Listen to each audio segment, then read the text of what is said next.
Hello दोस्तों, NP education YouTube channel पर आपका बहुत बहुत स्वागत है और हम उम्मीद करते हैं कि आप स्वस्थ होंगे।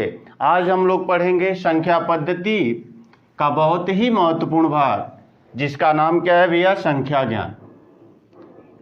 यानी कि अगर हम कहें तो हम संख्या ज्ञान का अध्ययन करेंगे। तो संख्या ज्ञान के अंतर्गत आता क्या क्या है? तो हम सबसे पहले संख्याओं का अध्ययन करेंगे। यानी पहले नंबर पे जो हमारी संख्या आती है वह कौन सी है संख्या भैया? प्राकृतिक संख्या।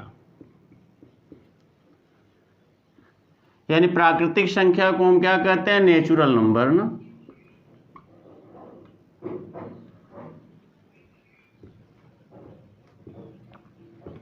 फिर जो दूसरे नंबर पे आती है उसका नाम क्या है भैया? पूर्ण संख्या। प्राकृतिक संख्या। फिर कौन सी? पूर्ण संख्या ना, जिसको हम क्या बोलते हैं? Whole number.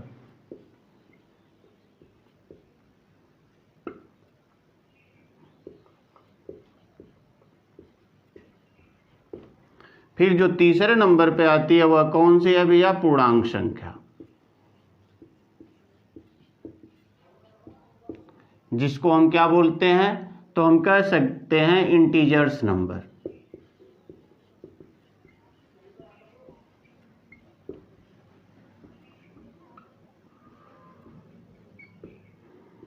फिर जो चौथे नंबर पे आती है उसका नाम क्या है भैया? सम संख्या।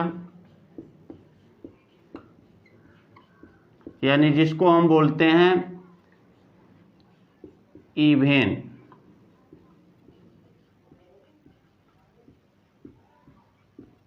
फिर जो पांचवें नंबर की संख्या हमें पढ़ना वह कौन सी है? विषम संख्या ना। विषम संख्या यानी जिसको हम क्या कहते हैं? तो ओड नंबर।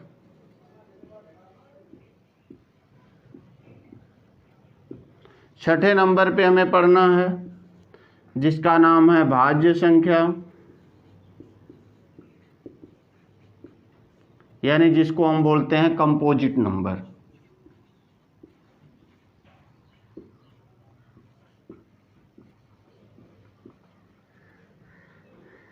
फिर जो सातवें नंबर की संख्या पढ़ना है उसका नाम क्या है भैया? अभाज्य संख्या।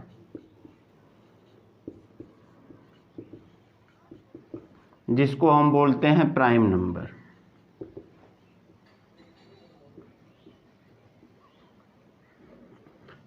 फिर जो अगले नंबर की संख्या आती है, आठवें नंबर पे हमें पढ़ना है वह कौन सी संख्या है भैया? तो जिसको हम बोलते हैं परिमेय संख्या ना। परिमेय संख्या यानी परिमेय संख्या को हम रीजनल नंबर कहते हैं ना। Regional number. फिर जो नौवें नंबर की हमें संख्या पढ़ना है वह कौन सी संख्या है भैया? अपरिमेय संख्या।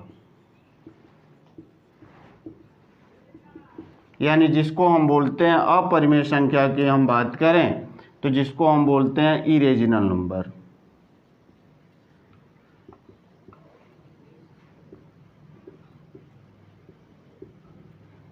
और जो 10वें नंबर की हमको संख्या पढ़ना है उसका नाम क्या है भैया? वास्तविक संख्या।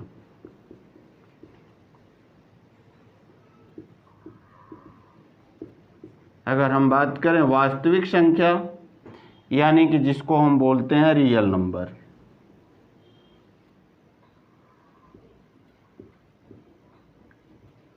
तो देखिए हमें इतनी ही संख्याएं पढ़ना, यानी प्राकृतिक संख्या, पूर्ण संख्या, पूर्णांक संख्या, सम संख्या, विषम संख्या, भाज्य संख्या, अभाज्य संख्या, परिमेय संख्या, अपरिमेय संख्या और वास्तविक संख्या।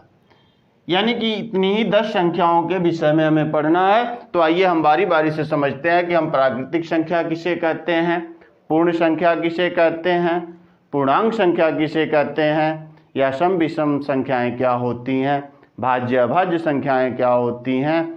इसके बाद आता है परिमेय और अपरिमेय संख्याएं क्या होती हैं तथा वास्तविक संख्याएं क्या होती हैं ना। तो सबसे पहले नंबर पे हम कौन सा पढ़ेंगे भैया? तो जिसका नाम है प्राकृतिक संख्या। देखिए इन्हीं 10 संख्याओं के विषय में हमें पढ़ना है। तो आइए हम लोग पढ़ते हैं प्राकृतिक संख्या को।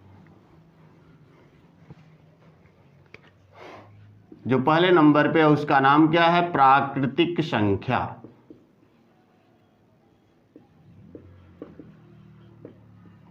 जिसको हम कहते हैं नेचुरल नंबर।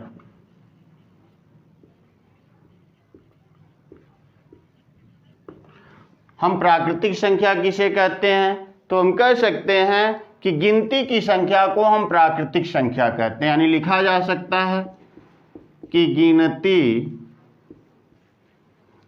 की संख्या को हम प्राकृतिक संख्या कहते हैं।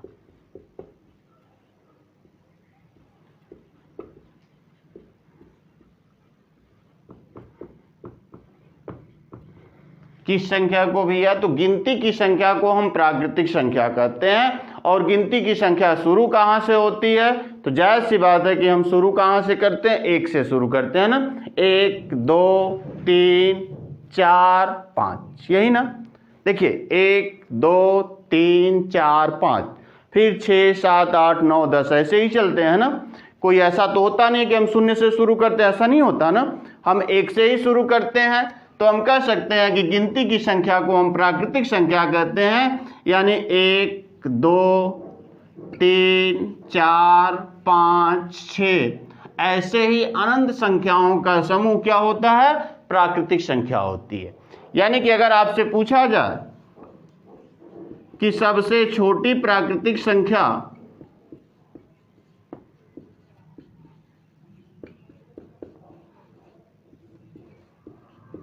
अगर हम सबसे छोटी प्राकृतिक संख्या की बात करें तो कौन सा होगा भैया? 1 होगा ना। देखिए सबसे छोटी प्राकृतिक संख्या कौन सी होगी? तो 1 होगी। और सबसे बड़ी प्राकृतिक संख्या क्या होगी? अनंत होगी ना। अगर आपसे कोई पूछे कि सबसे बड़ी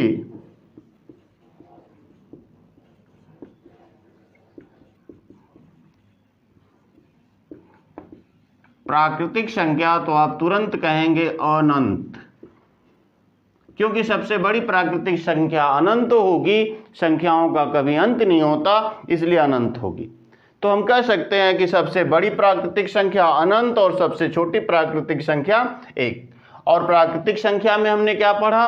तो गिनती की संख्या को हम क्या कहते हैं? प्राकृतिक संख्या कहते हैं ना। चलिए दूसरे नंबर की हम बात करते हैं।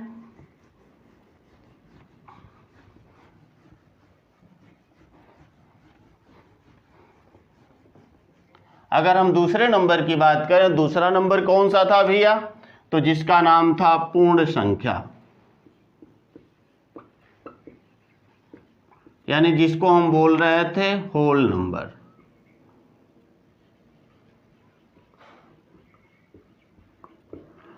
अगर हम पूर्ण संख्या की बात करें तो हम कह सकते हैं कि जब हम प्राकृतिक संख्या में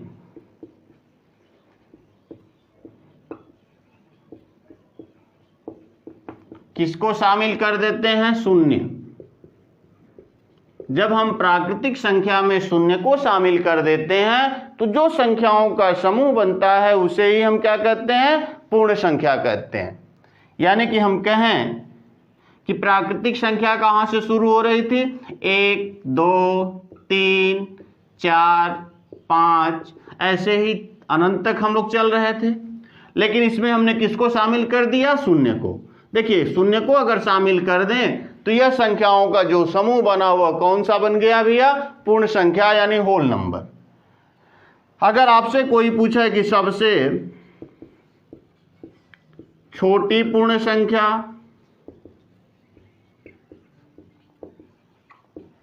तो आपका जवाब क्या होगा? शून्य। शून्य क्या है भैया? सबसे छोटी पूर्ण संख्या है ना। यानी कि अगर हम बात करें कि हम क्या करते हैं, प्राकृतिक संख्या में जब शून्य को शामिल कर देते हैं तो उससे संख्याओं का जो समूह बनता है उसी को हम क्या कहते हैं? पूर्ण संख्या कहते हैं। तो पूर्ण संख्या में शून्य शामिल होता है, इसलिए यहां से शुरू होगा। अब कौन सा? 0 1 2 3 4 5 ऐसे ही करके अनंत तक चल सकते हैं ना। इसी को हम क्या कहेंगे? इस समूह को हम पूर्ण संख्याओं का समूह कहेंगे।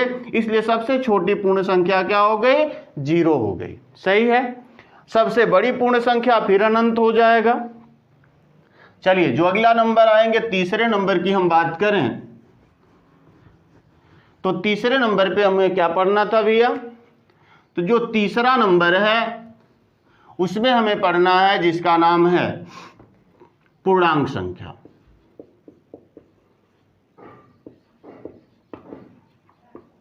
यानी इंटीजर्स नंबर।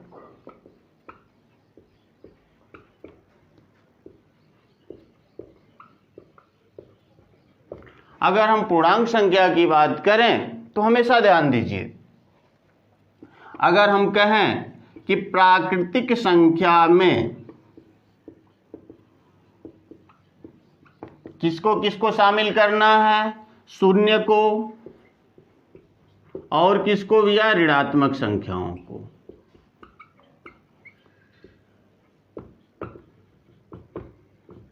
यानी कि जब प्राकृतिक संख्या में हम शून्य और ऋणात्मक संख्याओं को शामिल कर देते हैं तो संख्याओं का जो समूह बनता है उसी को हम क्या कहते हैं? पूर्णांक संख्याएं कहते हैं। यानी पूर्णांक संख्या में हम क्या करते हैं भैया? प्राकृतिक संख्या में जब हम शून्य और ऋणात्मक संख्याओं को शामिल कर देते हैं तो जो संख्याओं का समूह बनता है उसे ही हम क्या कहते हैं? पूर्णांक संख्या कहते हैं ना। यानी कि अगर हम बात करें पूर्णांक संख्या में क्या हो जाएगा? तो माइनस अनंत से लेकर, ऐसे ही देखिए यहां से अगर 0 करें तो इधर -1 -2 -3 -4 ऐसे ही आगे हम बढ़ते जाएंगे, और इधर +1 +2 +3 +4 ऐसे ही हम आगे तक बढ़ सकते हैं, यानी प्लस अनंत तक। जो संख्याओं का समूह बनेगा वह क्या हो जाएगा? पूर्णांक संख्याओं का समूह बन जाएगा। और पूर्णांक संख्या में कभी आपसे नहीं पूछेगा सबसे छोटी पूर्णांक संख्या, क्योंकि सबसे छोटी पूर्णांक संख्या क्या होती है? माइनस अनंत। और सबसे बड़ी पूर्णांक संख्या प्लस अनंत ना। हम इस चीज को कर सकते हैं। देखिए, यानी कहा जाए कि पूर्णांक संख्या हम कहते किसे हैं? तो प्राकृतिक संख्या में जब हम शून्य और ऋणात्मक संख्या को शामिल कर देते हैं तो जो संख्याओं का समूह बनता है उसे ही हम क्या कहते हैं? पूर्णांक संख्या कहते हैं ना। चलिए अगला नंबर, जिसका नाम क्या है? सम संख्या। जो चौथा नंबर था हमारा उसका नाम था सम संख्या, यानी जिसका नाम था इवेन नंबर।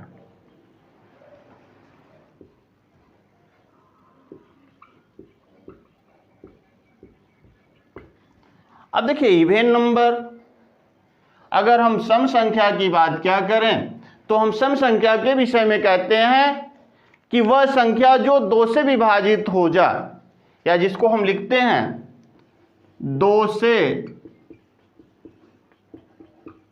विभाजित होने वाली संख्याओं, यानी 2 से विभाजित होने वाली संख्याओं को हम सम संख्या कहते हैं। देखिए, यह परिभाषा तो पुरानी है कि वह संख्या जो 2 से विभाजित हो जाती है उसे हम क्या कहते हैं? सम संख्या कहते हैं ना। या और अगर सीधी सी बात करें कि वह संख्या जिसके इकाई का अंक क्या हो भैया? 0 2 4 6 और 8, यानी कि वह संख्या जिसके इकाई का अंक 0 2 4 6 8 हो वह सम संख्या होती हैं।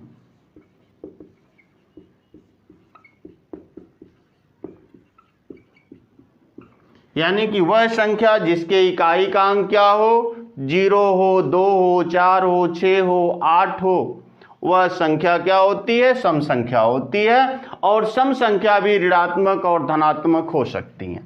देखिए सम संख्या क्या होती हैं? ऋणात्मक और धनात्मक हो सकती हैं। यानी कि हम कहें कि देखिए 2, 4, 6, 8 इधर माइनस में भी चल सकते हैं। ऐसे ही अनंत तक संख्याओं का जो समूह बनता है, इधर देखिए माइनस अनंत से लेकर माइनस अनंत से सम संख्याएं, जैसे मान लीजिए -100 हो जाए, -98 हो जाए, ऐसे ही अंत तक हम चल सकते हैं।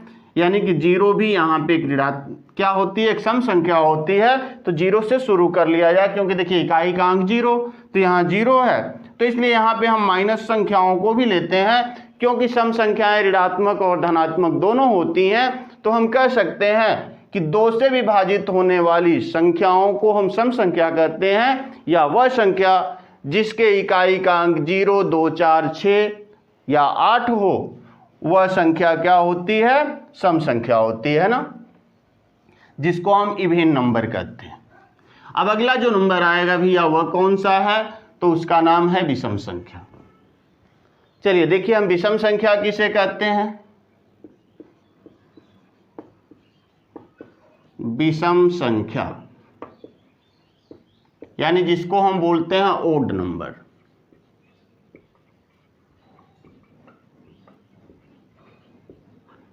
अगर हम विषम संख्या की बात करें तो ओड नंबर क्या है? तो हम कह सकते हैं कि वह संख्या जो 2 से विभाजित न हो, पूर्णतः विभाजित न हो, उसे हम विषम संख्या कहते हैं।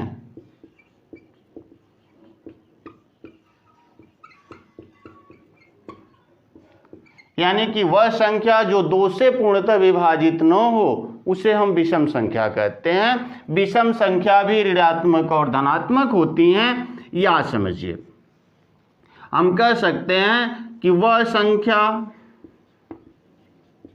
जिसके इकाई का अंक क्या हो भैया? 1, 3, 5, 7 और 9 हो, वह संख्या क्या होती है? विषम संख्या होती है। क्योंकि विषम संख्या भी क्या होती हैं? ऋणात्मक और धनात्मक दोनों होती हैं। यानी कि 1, 3, 5, 7, 9 ऐसे ही हम अनंत तक जो संख्याओं का समूह बनाते हैं, उसी को हम विषम संख्या कहते हैं। मुख्य रूप से इकाई का अंक यह हो तो वह संख्या क्या होती है? विषम संख्या होती है ना। तो देखिए फिर अगला जो नंबर आएगा उसका नाम क्या है भैया? भाज्य संख्या। चलिए हम थोड़ा सा भाज्य संख्या को पढ़ते हैं।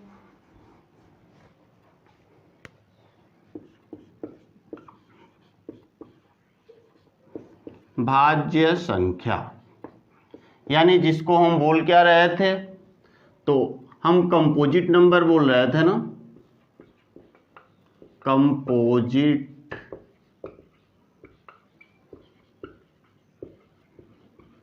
यानी कंपोजिट नंबर ना। अगर हम कंपोजिट नंबर किसे कहते हैं भैया? तो अगर हम कंपोजिट नंबर की बात करें, देखिए बहुत ही महत्वपूर्ण है भाज्य और अभाज्य संख्या। तो हम कह सकते हैं कि वे प्राकृतिक संख्याएं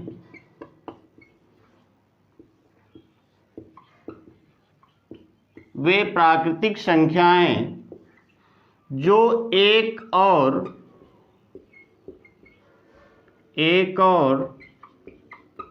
स्वयं के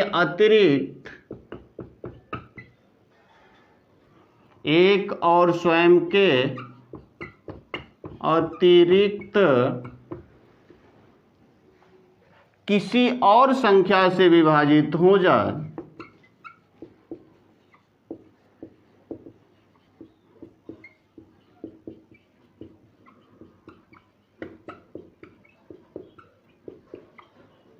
उसे हम भाज्य संख्या कहते हैं, उसे हम भाज्य संख्या, यानी कि हम बात करें वे प्राकृतिक संख्या जो एक और स्वयं के अतिरिक्त किसी और संख्या से विभाजित हो जाए, उसे हम भाज्य संख्या कहते हैं। या इसकी और परिभाषाएं लिखी जा सकती हैं कि वे संख्याएं, वे प्राकृतिक संख्याएं, वे प्राकृतिक संख्याएं जो कम से कम 3 संख्याओं से विभाजित हो जाए,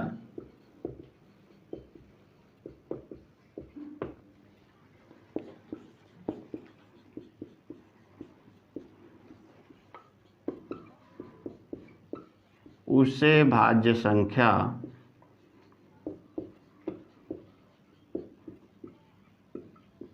कहा जाता है। यानी भाज्य संख्या हम किसे कहेंगे भैया? तो वह संख्या जो कम से कम 3 संख्याओं, एक तो एक से और एक स्वयं, हर एक संख्या एक और स्वयं से कटती है।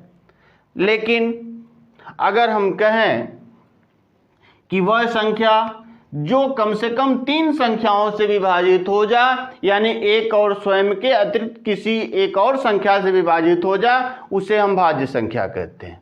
अब सबसे पहले देखिए यह चीज, सबसे छोटी भाज्य संख्या, अगर हम सबसे छोटी भाज्य संख्या की बात करें तो सबसे छोटी भाज्य संख्या कौन सी है भैया? 4 है। क्योंकि यहां पे ध्यान दीजिए प्राकृतिक संख्या की बात हुई है, 1 2 3 और 4 है ना। अब यहां पे ध्यान दीजिए कि देखिए एक कितनी संख्याओं से विभाजित होगा? तो सिर्फ और सिर्फ 1 से विभाजित होता है। 2 कितनी संख्याओं से? तो 1 और 2 से विभाजित होता है। 3 कितनी संख्याओं से? तो 1 और 3 से विभाजित होता है। जबकि 4 1 से विभाजित होगा, 2 से विभाजित होगा और 4 से विभाजित होगा ना। यहां देखिए इसी परिभाषा को ये लेके आ रही है कि वे प्राकृतिक संख्याएं जो एक और स्वयं के अतिरिक्त किसी और संख्या से विभाजित हो जाए, उसे हम भाज्य संख्या कहते हैं। देखिए 4 ही एक ऐसी संख्या नजर आई जो एक और स्वयं के अतिरिक्त 2 से विभाजित हो रही है ना, एक और संख्या से विभाजित हो रही है, इसलिए इसका नाम क्या है भैया? भाज्य संख्या। तो सबसे छोटी भाज्य संख्या कौन सी हुई? तो 4, क्योंकि यहां से क्वेश्चन अक्सर पूछा जाता है कि सबसे छोटी भाज्य संख्या। अब देखिए यही क्वेश्चन, सबसे छोटी विषम भाज्य संख्या,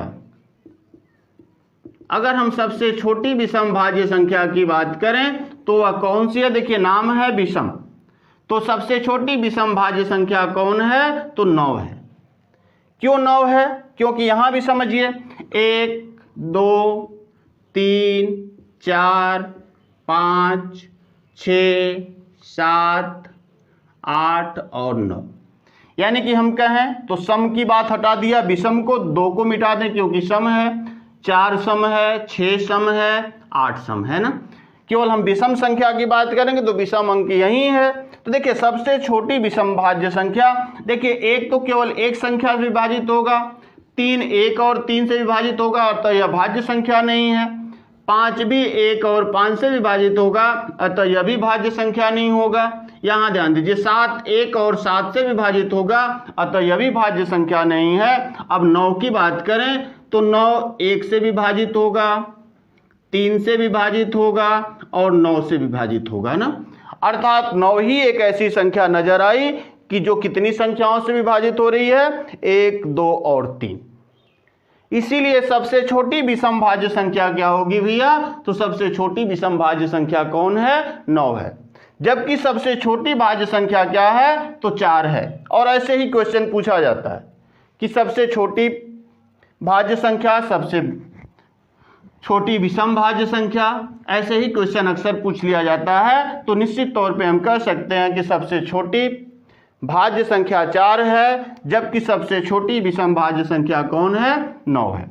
यानी कि हम कहें कि ध्यान दीजिए 4, 6, 8, 9, 10 ऐसे ही हम बहुत सी संख्याओं को ले सकते हैं जो भाज्य संख्या है। देखिए 4 सबसे छोटी, चूंकि 6, 8 हैं, लेकिन यह क्या है? सम संख्याएं हैं, जबकि यहां पूछा गया सबसे छोटी विषम भाज्य संख्या कौन सी है भैया? 9 है, क्योंकि 9 ही एक ऐसी विषम संख्या है जो सबसे, बहुत सी ऐसी संख्याएं हैं लेकिन 9 सबसे छोटी ऐसी संख्या है जो विषम भी है और भाज्य है सबसे छोटी में, जबकि बहुत सी ऐसी विषम संख्याएं हैं जो क्या हैं? भाज्य संख्याएं हैं, लेकिन 9 सबसे छोटी विषम भाज्य संख्या है। चलिए तो भाज्य संख्याओं में थोड़ा सा और पढ़ लेते हैं। देखिए यह भाज्य संख्या में एक और आता है जिसका नाम है सहभाज्य संख्या। अब देखिए सहभाज्य संख्या हम किसे कहते हैं? थोड़ा सा इसे समझिए। अब इसका एक और पार्ट है जिसका नाम है सहभाज्य संख्या।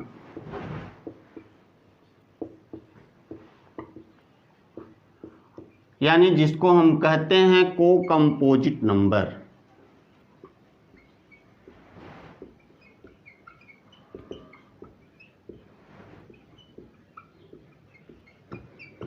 देखिए को कंपोजिट नंबर, अगर हम कहें कि सहभाज्य संख्या क्या होती है तो हम यहां लिख सकते हैं कि प्राकृतिक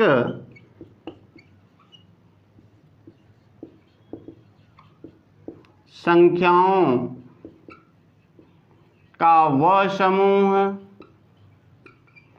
प्राकृतिक संख्याओं का वह समूह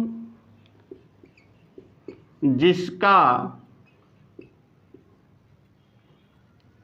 उभयनिष्ठ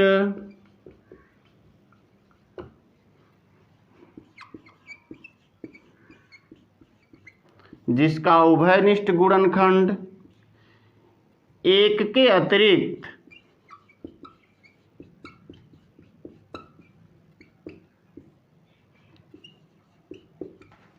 कोई और संख्या हो उसे हम सहभाज्य संख्या कहते हैं। या और परिभाषा हम लिख सकते हैं कि प्राकृतिक संख्याओं का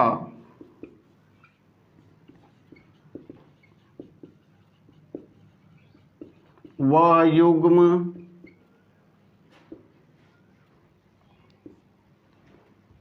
प्राकृतिक संख्याओं का वह युग्म जो या जिसके कम से कम 2 उभयनिष्ठ गुणनखंड हों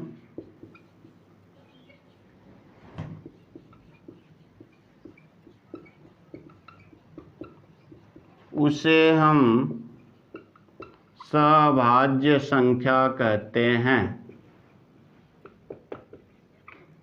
यानी कि हम कहें कि प्राकृतिक संख्याओं का वह युग्म जिसके कम से कम 2 उभयनिष्ठ गुणनखंड हो उसे हम क्या कहते हैं? सहभाज्य संख्या कहते हैं। या प्राकृतिक संख्याओं का वह समूह जिसका उभयनिष्ठ गुणनखंड एक के अतिरिक्त कोई और संख्या हो उसे हम क्या कहते हैं भैया? सहभाज्य संख्या कहते हैं। समझिए जैसे हमने कहा 2 और 8, समझिए यहां से देखिए 1 यानी 2 और 8 दोनों 1 से निश्चित तौर पे कट जाएंगे, फिर कहा जाए तो दोनों 2 से भी कट जाएंगे ना, तो 1 के अतिरिक्त और उभयनिष्ठ गुणनखंड हो गया। जैसे 3 और मान लीजिए 15 कर लिया जाए तो ध्यान दीजिए दोनों 1 से भी कटेंगे और दोनों 3 से भी कटेंगे ना।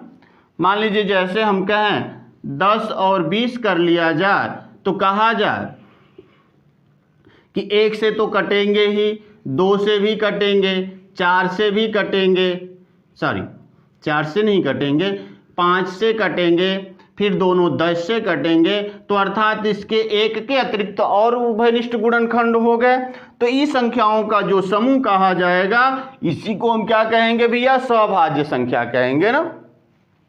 यानी कि हम कह सकते हैं जैसे 2 8, 3 15 और 10 20, ऐसे ही बहुत सी संख्याओं को ले सकते हैं।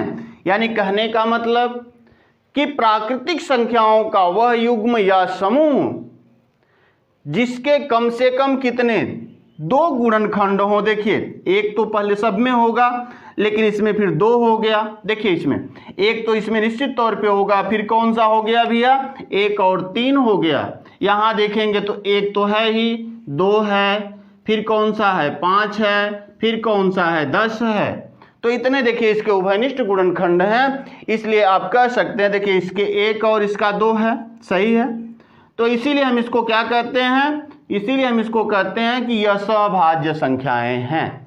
भले हम 2 को अभाज्य संख्या पढ़ते हैं, 3 को अभाज्य संख्या पढ़ते हैं, लेकिन यह सभाज्य संख्याएं कहलाएंगी, क्योंकि 1 के अतिरिक्त कोई और उभयनिष्ठ गुणनखंड है, इसलिए इसको हम सभाज्य संख्या कहते हैं ना। देखिए सभाज्य संख्याएं उनको हम क्या कहेंगे, तो परिभाषा कह सकते हैं कि प्राकृतिक संख्याओं का वह युग्म या समूह जिसके कम से कम या 1 के अतिरिक्त कोई और उभयनिष्ठ गुणनखंड हो, उसे हम सभाज्य संख्या कहते हैं। या वह प्राकृतिक संख्याओं का वह युग्म जिसके कम से कम 2 उभयनिष्ठ गुणनखंड हो, उसे हम क्या कहते हैं भैया, भाज्य संख्या या सभाज्य संख्या कहते हैं। चलिए अब भाज्य संख्याओं को हम लोगों ने समझा। सबसे महत्वपूर्ण जो है वह है अभाज्य संख्या। चूंकि अब दिया, देखिए अभाज्य संख्या की बात करें तो हम कह सकते हैं वे प्राकृतिक संख्याएं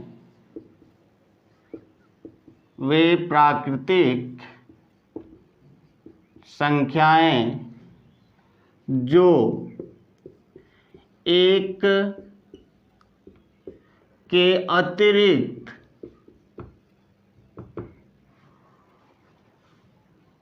वे प्राकृतिक संख्याएं जो 1 और स्वयं के अतिरिक्त किसी और संख्या से विभाजित न हो, उसे हम क्या कहते हैं भैया, अभाज्य संख्या कहते हैं।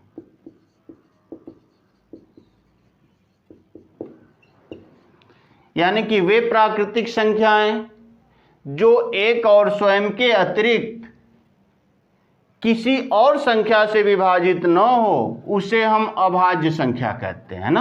अभाज्य संख्याओं के विषय में और हमें पढ़ना है, लेकिन यहाँ थोड़ा सा और एक परिभाषा दे सकते हैं, या वे प्राकृतिक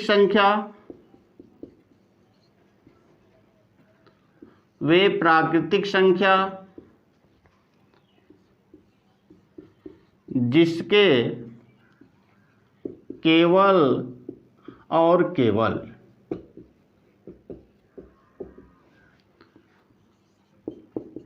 दो गुणनखंड हों, उसे हम अभाज्य संख्या कहते हैं। यानी कि हम कह सकते हैं कि वे प्राकृतिक संख्याएं जिसके केवल और केवल क्या हों, 2 गुणनखंड हो, न उससे कम हो न उससे ज़्यादा हो। यानी कि एक तो 1 से विभाजित हो जाए, दूसरी स्वयं से विभाजित हो जाए, न उससे कम हो न उससे ज़्यादा हो, उसे ही हम क्या कहते हैं भैया, अभाज्य संख्या कहते हैं। अगर कहा जाए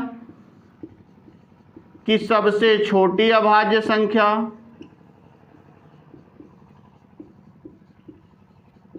अगर आपसे कोई पूछे कि सबसे छोटी अभाज्य संख्या, तो वह कौन सी होगी भैया, 2 होगी। क्योंकि 1 की अगर हम बात करें, देखिए 1 2 प्राकृतिक संख्या यहीं से शुरू हो रही है ना, ऐसे ही चल रहा था। देखिए 1 तो केवल 1 से विभाजित हो रहा है, इसलिए यहां पे हमने परिभाषा लिखा कि वे प्राकृतिक संख्या जिसके केवल और केवल दो गुणनखंड हों। यहां तो केवल एक ही गुणनखंड बना। अब देखिए यहां पे ध्यान दीजिए, एक और दो, दो गुणनखंड हो गए, दो संख्याओं से विभाजित हो गई, इसलिए यह क्या हो गई भैया, सबसे छोटी जो अभाज्य संख्या है उसका नाम क्या है, 2 है। अगर हम कहें कि 2 एकमात्र समअभाज्य संख्या है, या कहा जाए कि समअभाज्य संख्या, अगर हम समअभाज्य संख्या की बात करें तो वह कौन सी है भैया, तो आपका 2 ही होगा, सबसे छोटी या सबसे बड़ी। अगर सबसे छोटी समअभाज्य संख्या की भी बात करें तो 2, सबसे बड़ी समअभाज्य संख्या की भी बात करें तो 2, या एकमात्र समअभाज्य संख्या कौन है, 2 है। अगर यहां पूछा जाए कि सबसे छोटी विषम अभाज्य संख्या, सबसे छोटी विषम अभाज्य संख्या, तो 3, क्योंकि 2 क्या है भैया, सम है, तो सबसे छोटी विषम अभाज्य संख्या कौन हो जाएगी, तो 3 हो जाएगी ना। अब यहां पे ध्यान दीजिए, जैसे अगर हम कहें अभाज्य संख्याओं में तो कौन, 2, 3, 5, 7, फिर 11, 13, 17, 19, ऐसे ही हम बहुत सी संख्याओं को लिख सकते हैं। सही है। तो यानी कि अभाज्य संख्या की बात करें या फिर इवेन नंबर, क्या नाम है, प्राइम नंबर की हम बात करें, तो वे प्राकृतिक संख्याएं जो एक और स्वयं के अतिरिक्त किसी और संख्या से विभाजित न हो, उसे हम क्या कहते हैं भैया, तो उसे अभाज्य संख्या कहते हैं। या वे प्राकृतिक संख्याएं जिसके केवल और केवल 2 गुणनखंड हों, यानी केवल और केवल 2 संख्याओं से विभाजित हो जा, उसे ही हम क्या कहते हैं, तो उसे ही हम अभाज्य संख्या कहते हैं। अब अभाज्य संख्याओं के भी अगर हम कहें तो 3 भाग हैं। चलिए थोड़ा थोड़ा इसे समझते हैं कि अभाज्य संख्याओं के 3 भाग कौन कौन से हैं, और इसे अगर थोड़ा सा ध्यान से देखेंगे तो एक है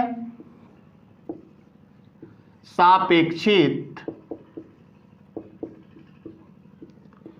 अभाज्य संख्या, फिर हो गया सअभाज्य संख्या, सअभाज्य संख्या, फिर अगला हो गया जुड़वा अभाज्य संख्या।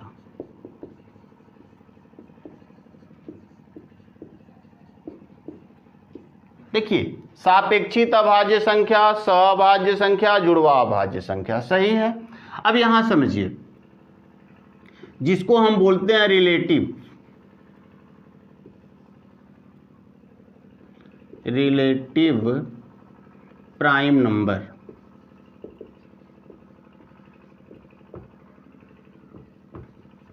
रिलेटिव प्राइम नंबर, फिर होता है को प्राइम नंबर,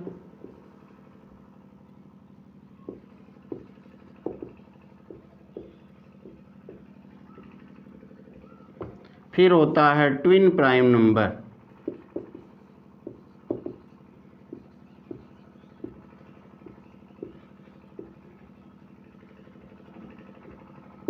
देखिए जो ट्विन प्राइम नंबर है, या अब समझिए सापेक्षित अभाज्य संख्या किसे कहते हैं। अक्सर देखिए इन दोनों को एक ही में पढ़ा जाता है, लेकिन सापेक्षित अभाज्य संख्या और सअभाज्य संख्या में थोड़ा थोड़ा अंतर है। देखिए सापेक्षित अभाज्य संख्या किसे हम कहते हैं, तो प्राकृतिक संख्याओं का वह युग्म जिसके बीच उभयनिष्ठ गुणनखंड क्या हो, एक के अतिरिक्त कोई संख्या और न हो, उसे हम सापेक्षित अभाज्य संख्या कहते हैं।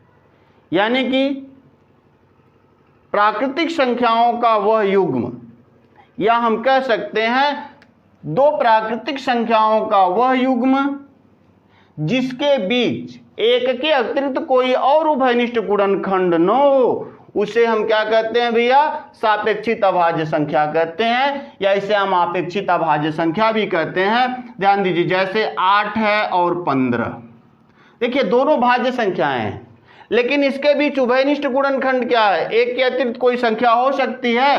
तो आप कहिएगा नहीं। जैसे मान लीजिए 7 है और यहाँ हम कर लें 18, यह क्या हो गई भैया? तो सापेक्षित अभाज्य संख्या है, क्योंकि यह एक के अतिरिक्त कोई और ऐसी संख्या नहीं है जो इनको विभाजित कर दे। लेकिन सअभाज्य संख्या देखिए हम किसे कहते हैं? तो हम कह सकते हैं कि अभाज्य संख्याओं का वह युग्म जिसके बीच एक उभयनिष्ठ गुणनखंड हो, केवल और केवल एक उभयनिष्ठ गुणनखंड हो, उसे हम सअभाज्य संख्या कहते हैं। यानी कि अभाज्य संख्याओं का वह युग्म, यहां अभाज्य संख्या हम केवल लेंगे। जैसे देखिए 2 है, 5 है, मान लीजिए 7 है, 13 है, यह क्या होगा भैया? सअभाज्य संख्या होगा। और देखिए जुड़वा अभाज्य संख्या, तो हम कह सकते हैं अभाज्य संख्याओं का वह युग्म, अभाज्य संख्याओं का वह युग्म जिनके बीच का अंतर क्या हो? 2 हो। जैसे मान लीजिए 3 है और 5 है, जैसे मान लीजिए 5 है और 7 है। देखिए अंतर कितने का हुआ? 2 का हुआ ना। इसलिए इसी को हम क्या कहते हैं? जुड़वा अभाज्य संख्या या ट्विन प्राइम नंबर कहते हैं। तो हम कह सकते हैं कि अभाज्य संख्या में हम लोग 3 चीजों को पढ़ते हैं। सापेक्षित अभाज्य संख्या, तो प्राकृतिक संख्याओं का वह युग्म जिनके बीच उभयनिष्ठ गुणनखंड केवल और केवल एक हो, उसे हम सापेक्षित अभाज्य संख्या कहते हैं। जबकि सअभाज्य संख्या की हम बात करें तो अभाज्य संख्याओं का वह युग्म जिसके बीच उभयनिष्ठ गुणनखंड एक का हो, उसे हम सअभाज्य संख्या कहते हैं। जबकि जुड़वा अभाज्य संख्या में हम क्या कहते हैं कि अभाज्य संख्याओं का वह युग्म जिसके बीच का अंतर क्या हो? 2 हो, उसे हम जुड़वा अभाज्य संख्या कहते हैं। तो चलिए अगले वाले पार्ट में हम परिमेय संख्या, अपरिमेय संख्या, वास्तविक संख्या को पढ़ेंगे, क्योंकि अभी इससे संबंधित एक चार्ट को पढ़ना है जो परीक्षा की दृष्टि से बहुत महत्वपूर्ण है। इसलिए एक ही वीडियो में बनाएंगे, थोड़ा लंबा होगा, इसलिए आज तक इतना ही। इसके बाद अगले पार्ट में हम लोग पढ़ेंगे परिमेय संख्या, अपरिमेय संख्या और वास्तविक संख्या, तथा एक चार्ट का अध्ययन करेंगे। जो चार्ट का अगर अध्ययन कर लेंगे तो जो परीक्षा में क्वेश्चन बनते हैं उन क्वेश्चनों का उत्तर बड़ी आसानी से दे सकते हैं। तब तक के लिए धन्यवाद।